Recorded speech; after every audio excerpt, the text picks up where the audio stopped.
குஷ்பு மாதிரி நடிகை இல்லை, அதுலேயும் நடிகையாக இருக்கிறதுல தப்பு இல்லை, குஷ்பு மாதிரி இருந்துடக்கூடாது. உனக்கெல்லாம் ஆகணும்டா, கண்டிப்பா ஆகணும் அப்படின்ற மாதிரி தான் ஒரு சம்பவம் நடந்திருக்கு. என்னன்னா திமுகவோட ஆபாச பேச்சாளர், இந்த ஆளுக்கு அறிமுகம்லாம் தேவையில்லைன்னு நினைக்கிறேன், சிவாஜி கிருஷ்ணமூர்த்தி திமுகவோட ஆபாச பேச்சாளர். அப்படி இல்லாம அங்க பதவியை கொடுத்து திமுக வச்சிருக்காங்க அப்படின்னு நீங்க கேட்கலாம். இல்ல இதுக்கு ஒரு தனி கேட்டகரியே இருக்கு, திமுக இந்த ஆளை வச்சிருக்காங்க. இந்த ஆளுக்கு வேலை என்னன்னா திமுகவுக்கு எதிராக கரண்ட்ல யாராச்சும் ஏதாச்சும் சொல்லிட்டாங்கன்னா அவங்களுக்கு எதிராக ஆபாசமா பேசுறதையே பொழப்பா வச்சிருக்கேன். திடீர்னு ரொம்ப ஆபாசமா பேசிட்டேன்னா கட்சியை விட்டு நீக்குவாங்க, திடீர்னு பாத்தீங்கன்னா ஒரு வருஷத்துக்கு அப்புறம் ஜெயிப்பாங்க, அதுக்கப்புறமா அவன் நாகரிகமா பேசுவான்னு பார்த்தோம்னா அவன் ஆபாச பேசிக்கிட்டே சொல்ல வந்து மறந்துட்டேன் பாருங்க.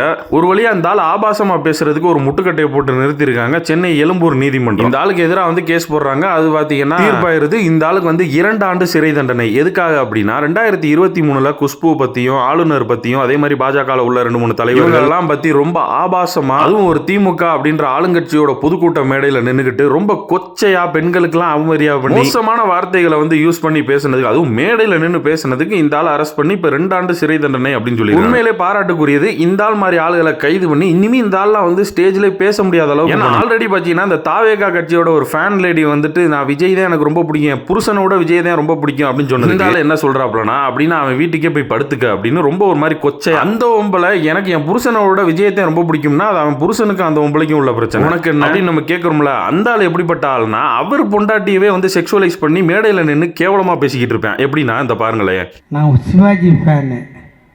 இப்போ கூட நீங்கள் நேராக கூட்டம் முடிஞ்சோடனே என் வீட்டுக்கு கிளம்பி வந்து பாருங்களேன், என் ஒய்ஃபு சூப்பர் பிகராக இருப்பான். நீ சீப்பாளா இருந்திருக்க, என்னடா அவ்வளோ சீப்பான ஆளா இருந்திருக்க அப்படின்ற மாதிரி தான் இருக்கு. ஏன்னா ஒய்ஃபை பத்தியே பாருங்க செக்ஷுவலைஸ் பண்ணி எப்படி கேவலமா பேசிட்டு இருக்கேன். இவன்டெல்லாம் வேற என்ன எதிர்பார்க்க முடியும்? இதுல நியூஸ் சேனல்ஸ்ல எல்லாம் போட்டிருக்காங்க திமுகவோட பேச்சாளரோட ஆபாச பேச்சுக்காண்டி இந்த மாதிரி 2 ஆண்டு சிறை தண்டனை மென்ஷன் பண்ணும்போது திமுகவோட ஆபாச பேச்சாளர்னே மென்ஷன் பண்ணுங்க. இந்த ஆளை இப்ப கைது பண்ணி 2 ஆண்டு சிறை தண்டனைன்னு சொல்லிட்டாங்களா, ரொம்ப சந்தோஷம். ஆனா இப்ப என்னோட கேள்வி என்னன்னா இந்த ஆளுக்கு எத்தனை ஆண்டு சிறை தண்டனை? ஏன் அப்படி நான் சொல்றேன்னா இந்த வீடியோவை பாருங்களே, பாவம் அவர் அனுபவமே இல்லாதவர். முதல்ல வீட்டில இருந்து வெளியே வரணும். திரிஷாவிட்ட இருந்து முதல்ல வெளியே வந்தா